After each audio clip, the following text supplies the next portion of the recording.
कि देखिए जो युद्ध है इसमें दोनों ही देशों में बहुत नुकसान पहुंचा है। कई लोग मारे गए, बहुत सारे लोग जख्मी हैं, इमारतें खंडहर में तब्दील हो गई हैं और साथ ही आर्थिक नुकसान भी काफी हुआ है। लेकिन बात अगर हम इजराइल की कर लें तो हर दिन उसे करीब 6000 करोड़ खर्च करने पड़ रहे हैं, यह बताया जा रहा है। आपको दिखाते हैं, हमने रिपोर्ट तैयार की है, देखिए जरा।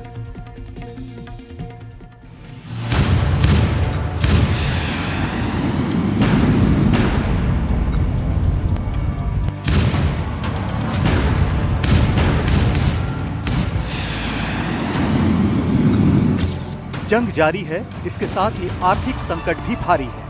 इजराइल से जो तस्वीरें सामने आई हैं, उनके बारे में किसी ने सोचा भी नहीं था।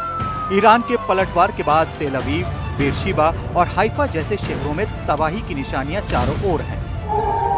एयरपोर्ट बंद है, इजराइल में कभी भी सायरन बज जाता है, लोगों को बंकरों में बार बार जाना पड़ता है। इस बीच इजराइल को इस जंग की भारी आर्थिक कीमत भी चुकानी पड़ रही है। एक एक दिन हजारों करोड़ रुपए का नुकसान हो रहा है।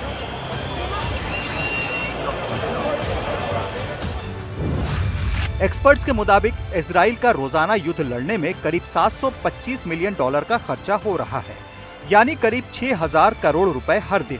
इसमें केवल मिसाइल, जेट ईंधन, बमबारी और सैनिक तैनाती जैसे सीधे खर्च शामिल हैं।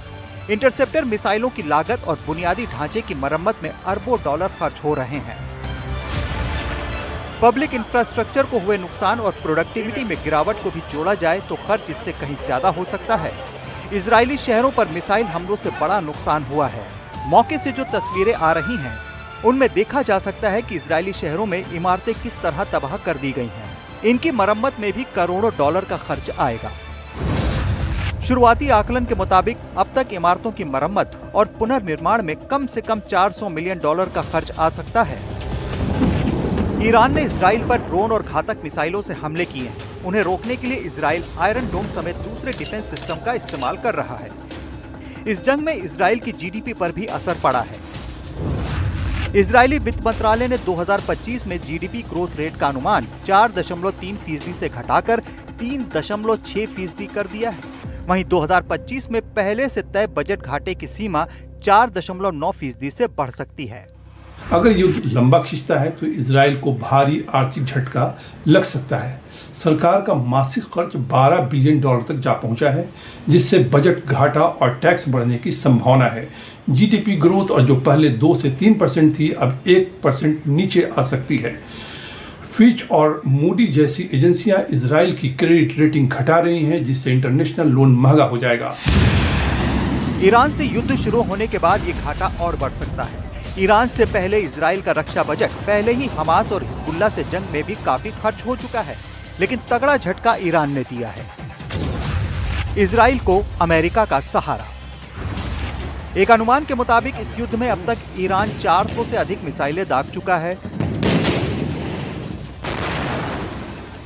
वहीं इजराइल ने करीब 120 मिसाइल लॉन्चर तबाह करने का दावा किया है, लेकिन इसमें इजराइल की मिसाइल डिफेंस सिस्टम अब थकने लगे हैं, क्योंकि वो पहले ही हमास और उसके बाद हिजबुल्लाह और हुती के हमले भी झेल रहे हैं। इजराइल का सबसे करीबी मित्र अमेरिका है। हर मौके पर वो उसके साथ खड़ा रहता है।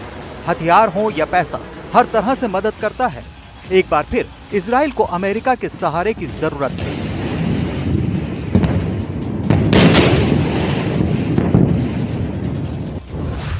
अमेरिकी मीडिया रिपोर्ट्स में ये भी खबरें हैं कि इजराइल के पास डिफेंसिव एरो इंटरसेप्टर की कमी हो रही है। ऐसे में अगर युद्ध और लंबा खिंचता है तो ईरानी मिसाइलों को रोकने की इजराइल की क्षमता भी प्रभावित हो सकती है। वॉल स्ट्रीट जर्नल का कहना है कि इजराइल हर महीने लगभग 12 बिलियन डॉलर खर्च कर रहा है, जिसमें एयर स्ट्राइक, मिसाइल डिफेंस और सैन्य उपकरण शामिल हैं। ईरान के मिसाइल और ड्रोन हमलों को रोकने के लिए एक रात में इजराइल ने 1.08 से 1.35 बिलियन डॉलर तक खर्च किया है, यानी करीब 4 से 5 बिलियन शेकला।